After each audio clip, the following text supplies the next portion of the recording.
नमस्कार, मैं जूली तिवारी हर समय आपके साथ न्यूज़ चैनल में आपका स्वागत है। तो चलिए नजर डालते हैं आज के कुछ मुख्य समाचारों पर। देवेंद्र फडणवीस का बड़ा खुलासा, फ्रॉम माघारी बाइट पर सच्चाई लाने का वादा, अफवाहों पर लगेगा लगाम। महाराष्ट्र के उप मुख्यमंत्री देवेंद्र फडणवीस ने हाल ही में फ्रॉम माघारी से जुड़े एक अहम मुद्दे पर खुलकर अपनी बात रखी।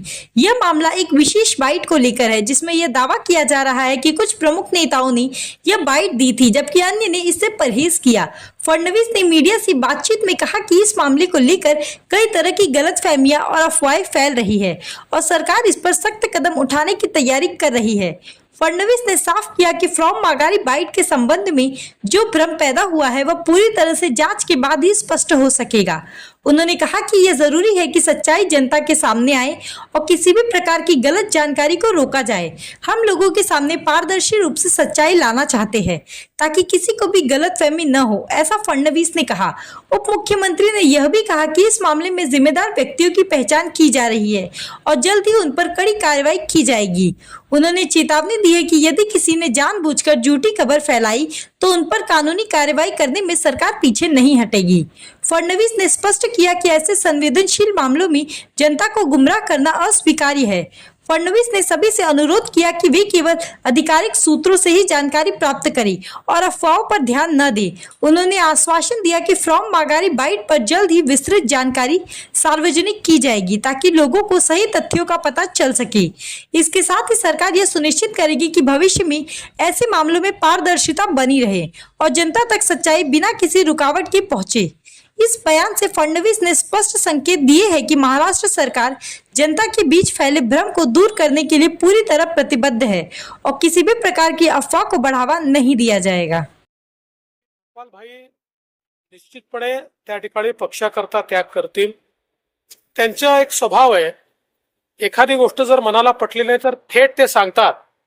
एक प्रकारे त्यांनी फॉर्म भरून पक्षाला थेट सांगितलं की बाबा तुम्ही असा एकतर्फी विचार करू नका, तुम्ही दरवेळेस नेत्यांचा विचार या ठिकाणी करू नका, अशा प्रकारचा संदेश देण्याचा त्यांनी प्रयत्न केला। पण त्यांनी त्यानंतर आमच्याशी ज्या काही बैठका झाल्या तर त्यांच्या मनातली भूमिका त्यांनी मांडली आणि शेवटी सांगितलं की मी पक्षाच्या विरोधात जाणार नाही आणि त्यांनी फॉर्म परत घेतलेला आहे। गोपाळ शेट्टींसारख्या कार्यकर्त्याचा मला अभिमान आहे। सर, बऱ्याच ठिकाणी यश मिळालं, मात्र आपण जर बघितलं असेल तर माहीमची लढत आहे। सदा सरवणकर त्यांच्या निर्णयावर ठाम आहेत, त्यांनी माघार घेतलेली नाही। मला असं वाटतं की माननीय मुख्यमंत्री महोदयांनी खूप प्रयत्न केले की अशा प्रकारची लढत त्या ठिकाणी होऊ नये, पण शेवटी त्याचा निर्णय काही होऊ शकलेला नाही आणि आता सदा सरवणकर देखील लढतायत आणि अमित ठाकरे देखील लढतायत। मला असं वाटतं की या संदर्भात आता मुख्यमंत्री महोदय आम्ही सगळे बसून अजून काही करता येण्यासारखा आहे का प्रयत्न करू। सर, प्रश्न असा आहे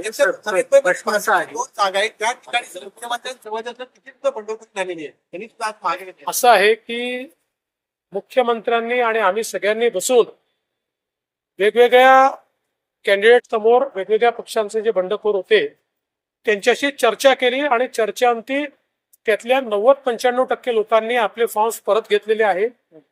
2-3% लोक अजूनही राहिलेले आहेत।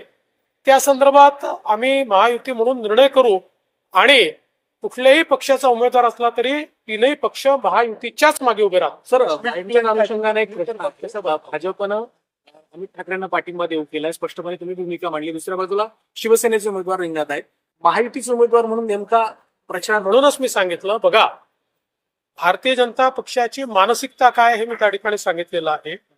तथापि आम्ही महायुतीमध्ये काम करतो, त्यामुळे महायुती म्हणून आम्हाला आमची भूमिका घ्यावी लागेल।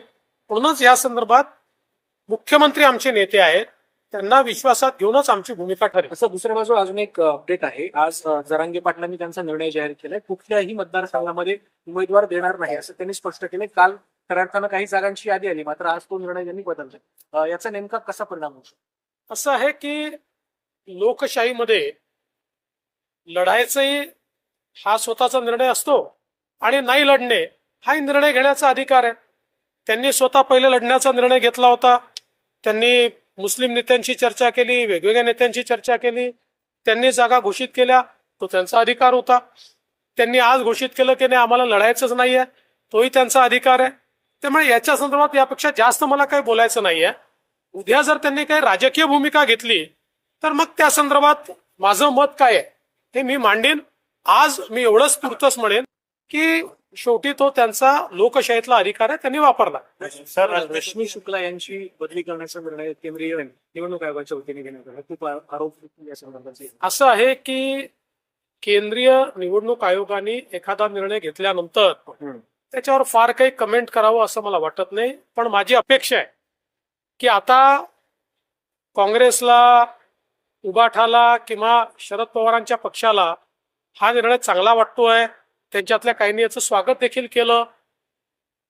एकीकडे हरियाणामध्ये Bharatiya Janata party जिंकल्याबरोबर election commission कसं चुकीचं आहे हे सांगतात. हा निर्णय झाल्याबरोबर इलेक्शन कमिशन चांगला आहे म्हणतात.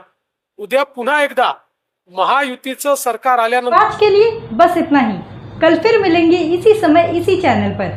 तब तक के लिए मुझे दीजिए इजाजत. धन्यवाद.